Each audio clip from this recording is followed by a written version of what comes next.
Here's our reference photo for today. I got it off of Unsplash. I just wanted to end this beginner watercolor series with something really fun and really simple. And since we're entering the Thanksgiving season, I thought we could make kind of a card. Now we're going to need a couple more things that aren't listed in your supplies, so I'll add them below. Some kind of a metallic marker, a 0.1 pigment pen, and a paint pen, a white paint pen. So I thought that we could just write thankful on here, and unfortunately this one I did have to pull out the bleed proof white. I'll tell you that in a minute. But you'll also need some salt and a toothpick. So this one's going to be an awful lot of fun. Very easy to do, and we'll just start anew because that one, unfortunately, I did make a mistake on. So let me just get this going here. We've got our pencil, and we're just going to do kind of an arc about the upper third of your paper. That's going to be the string from which the leaves are hanging. And then I'm making a little stem for each leaf, and I'm spelling the word thankful in my head as I'm doing it. And then I'm just drawing leaves freehand, and I'm making sure that they overlap. Now you can not put a word on this at all. You can make your leaves all the same. You can draw them out however you want. You can use different kinds of leaves. You can make oak leaves, aspen leaves, birch leaves, whatever you'd like to do. As I'm recording this, it is mid-November, and for the United States, that means Thanksgiving is coming up, which also means chances are you'll be visiting with family and friends, and there will be a lot of food around, and you'll need some time to digest that food. So for those of you who aren't interested in watching the football game, perhaps you could set up a table where you could do some arts and crafts together as a group. And this one would be really, really easy to do. You could put your last name in the leaves. You could do anything at all. You don't have to write anything. This is really just one that I wanted to let you guys have fun with, because that is what watercolor should be. Above all, art should be fun. I'm going to very lightly erase those lines, and then we'll brush the crumbs off.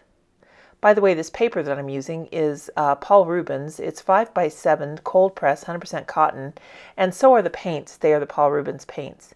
Now I'm going to go in. I got to clean this this yellow out a little bit here because it's kind of muddy. I was mixing some paints earlier, and I just got a little bit of dark color in there. So I'm just going to put some water in the pan, take a small paper towel, and just press, and there you go. It's all clean.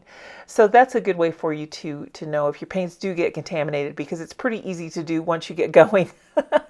You can get excited and get a dark color in your light colors or vice versa, and then when you go to get in there, you'll realize that that is not the color you thought you were getting, which is a real quick tip I will give you. After you dip your paintbrush in that pan, it's a good idea to kind of put it on that white palette just to make sure that you're getting the color that you're expecting. So I'm just filling in that leaf shape here. I think I'm using a number 6 round. The brushes that we're using today are the Princeton Neptune Snap. And again, all of those supplies will be listed in the description below. Just click on that word more and you'll be able to expand it and get to all of those supplies. You don't have to use the supplies that I'm recommending. Anything you have on hand will certainly work. Now what I'm doing with the toothpick there, I'll talk about it here on this next leaf. So what you want to do is go to the next color and make sure that you overlap. We really want to charge these colors together. Another way to do this is to get all of your leaves wet with clear water first and then drop them in. You might want to work 2 or 3 leaves at a time. But this way the colors will merge together just slightly and it will be a little bit easier to control. So this is the way I wanted to show you how to do it today. So we'll put a good wash on there, a nice smooth wash of the next color for our leaf, and I'm just choosing kind of a rainbow layout. I'm following the order of my paints. You can do whatever you like. And then we'll go in with a toothpick and just scratch in the veins of the leaf. And what that will do, this is permanent. You are technically, you're marring your watercolor paper. But what you're doing is you're creating just a slightly darker value where the paint will settle in that little gutter that you make with your Q-tip, and it will create the veins of the leaf. And then while those are still wet, I want to sprinkle a little bit of salt on there. So we're going to go to the next color, and again, once again, we're going to overlap, and we want to make sure that we kind of have a good amount of paint on here, enough that it is thin enough so that the salt can work. Now on that second leaf, the salt kind of worked a little bit and it kind of didn't. So be aware that if your paint is not damp enough, your salt will not have an effect at all. And that's okay, because that's all part of this entire look is randomness with the salt. It gives the leaves some nice texture and it gives them a little bit of interest. Another fun thing you could do is after you get them painted, you could spray it with water and let the color run down. That's another really fun way to do this. And now we'll put on some green and just go ahead and let that touch the red and just mix that right in there. Just spreading it around, keeping the green a little bit more over to the right there where I didn't quite have enough. And now we're scratching in the veins once again. So while we're doing this, this is pretty slow and pretty easy to do here. We're just going to continue this all the way through to the end. I thought I would talk to you about Thanksgiving a little bit. How many of you do celebrate Thanksgiving? Put a note in the comments. Do you have a Friendsgiving? Or are you the host? Do you cook for everyone? Does everyone bring some food? Typically in our family, we kind of split up at Thanksgiving, but we do all get together at Christmas time. This year, I'm real excited because my brother will be here to visit, and I'm very happy. I don't get to see him that often. He lives in California, and it's always a treat when he comes to stay. So he'll be with us for Thanksgiving this year. And we are not going to cook a turkey. I am going to make roast beef. And, oh gosh, I'll probably do mashed potatoes and Brussels sprouts. I'll make some pies. I like Thanksgiving. I do. I like that it's all about family and being grateful and just enjoying what you've got and letting that be enough. And without getting too sappy here, that's one of the things that I really think that art is very good for. That's one of the things I'd really like for you to take away from this group of art lessons is that no matter what you do, it is good and it is enough. And we don't need to be perfect. We don't need to create something that is always going to be, that's going to be posted and we're going to get 10,000 likes. That's not why we're creating art. We're creating art to settle our minds, to settle our bodies, and to have that creative release that really lets us express emotions, feelings, ideas in a different way. And it also gives you some good alone time with you and your brain. And I think that that's really, really important. Anymore nowadays, we spend a lot of time in front of our screens. We spend a lot of time conversing with people through emails or texts. It's a good idea just to be alone with your thoughts for a while and kind of turn off the screen. And I think art is a really good way to do that, especially if you're doing it at the holidays and you can share that experience with family. Because a lot of times we get so busy in the day-to-day that we forget how easy it is to just slow down and enjoy what we've got. So without getting too sappy, I'll go back and talk about the leaves here. I wanted to do this one a little bit different than the first one that I did. I'm doing this one more like a rainbow, just because I wanted to show you that there are many different ways to do this. You could make your leaves all the same color, actually, if that's what you wanted to do. And you could even do this as Christmas light bulbs and then write Merry Christmas in the light bulbs or something like that. So this basic idea, it could be Christmas ornaments. Like I said, these leaves here are really fun. You could make it ribbon candy. You could do whatever you want. I just really like this idea of having this colorful string of something, in this case leaves, hanging from a thread. So now I'm going to finish this up with a Payne's Gray and a very skinny leaf over here on this side. And just kind of filling that in. This has just been so relaxing and so easy and so fun to do. And I hope that you guys are having fun as you're painting along. And then we'll fill that in, get that Payne's Gray going. Let's see, left to right, the colors that I used on this. Pull out my color chart here. The colors that I used left to right are Indian Yellow. And then I used Cadmium Red Light, Madder Red, Yellow Green, Sap Green, Permanent Violet, Cobalt Blue, and Payne's Gray. And that salt I'm using, by the way, is just table salt. So now we need to let it dry naturally. We're just going to leave it here because what happens is that salt is going to absorb the moisture around it, and then it will leave a little starburst pattern where there is less pigment. Here's what happens when I accidentally brushed it off too soon and it was wet, and so I had to go over it with some of this bleed-proof white to cover that up. I recommend that you get some of that. But for now, let's go for a walk or something and let this dry. Well, here we are back. It is completely dry, and look at what the salt has done. Isn't that cool? Do you see all the little starburst effects that are in there? And it gives the leaves such nice texture. And here we just got a couple on this one because the leaf was still probably a little too dry when I put the salt on. But you can really see the effect of the toothpick on all of these. You can really see the veins in the leaf. And I just think that is the neatest effect. So keep that one in your back pocket. That's very easy to do for things like leaves and trees and grasses, things like that. Okay, so we've got our rainbow array of leaves. Now what we need is a micron pen. Now I have this Staedtler pigment liner. It's a 0.1. I recommend a 0.1 because I think that's the easiest way to go. I'm going to draw a little nail right here,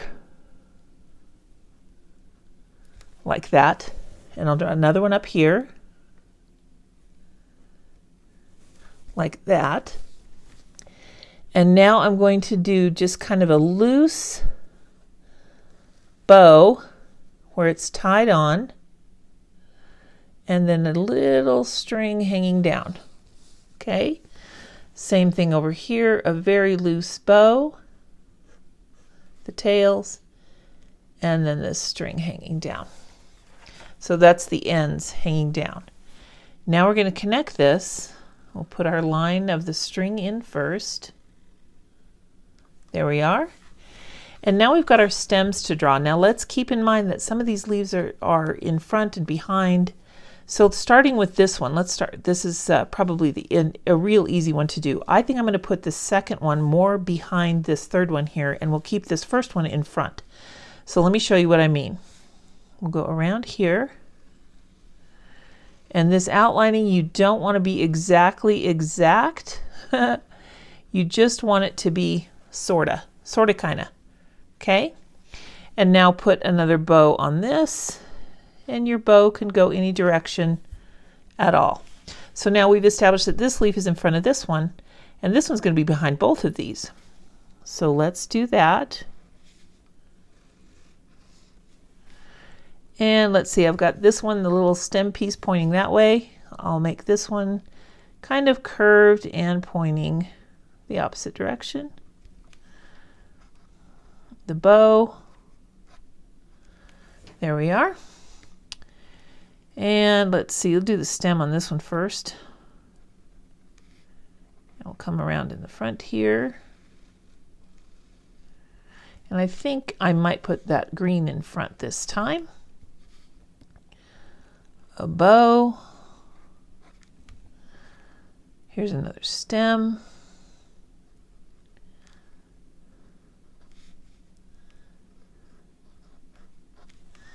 There's the bow, and let's put this leaf in the front, put this side in the back. And continuing down the way,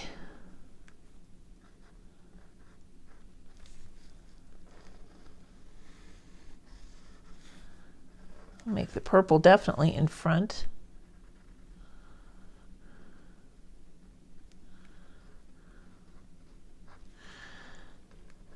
I like this kind of line and wash because nothing has to be exact. Everybody can do this. You don't have to worry about making a mistake at all because it's clearly just done by hand. Does that make sense? Freehand, I guess that's what I want to say. All right, and finally we have one more. Let's see. I think this one needs to be kind of tall, so let's put it up here.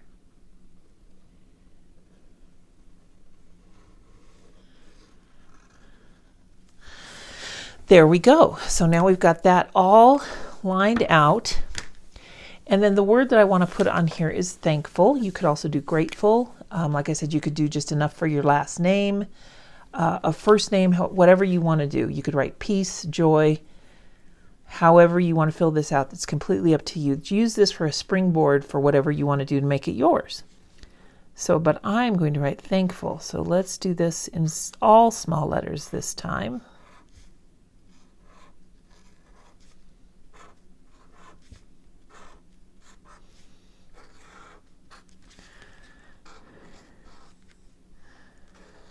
And because that gold is a little bit hard to see, that's where the paint marker comes in.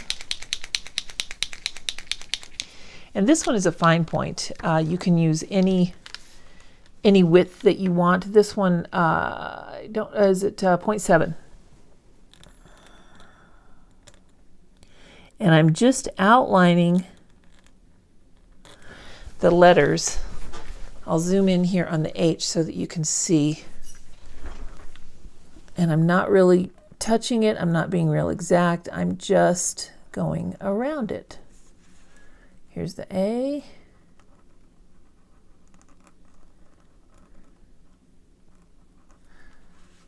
The N.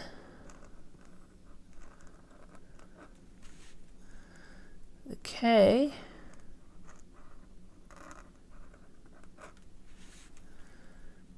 F.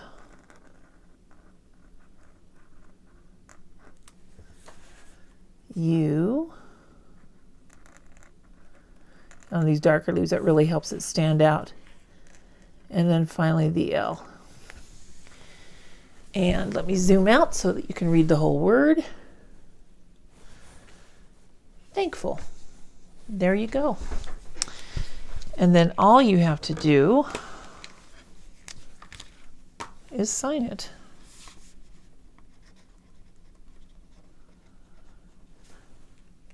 And I think what I'm going to do is I'm just going to run over this real quick with a heat tool, make sure everything's dry.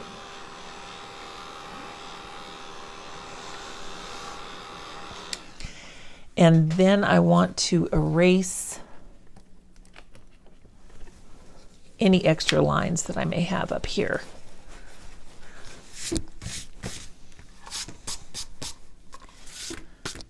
If you are more skilled at lettering than I am, let me just change these tacks a little bit so that they're more solid. But if you're more skilled at lettering than I am, you could maybe write for you I am and then thankful, or just leave it like it is, which is what I'm going to do because this is where my lettering creativity ends. That's not really a skill that I possess. Let's see here. When you take your paper off your block, what you're going to want to do is use some kind of a separator, a kitchen knife, or just a butter knife, or a picnic knife, anything like that. There we are. So here are our two Thanksgiving cards. Here's the one we made together, and here is the one that I made earlier. So my friends, no matter where you are this Thanksgiving, I do hope that you are surrounded by people you love and who love you in return. Everyone, congratulations. You have completed your second series of 15 watercolor lessons here with Art on the Creek. And in case this is the first one you're seeing and you've missed the others, no worries. You can click on the playlist at the end of this video and it will take you right to all of them. You don't need to do them in any particular order at all. So there's a treasure trove of information there, and I hope that you are seeing some progress in your art and that you've created a lot of beautiful things that you can really be proud of. Thanks again, you guys. We'll see you next time. Take care, everybody. Bye now.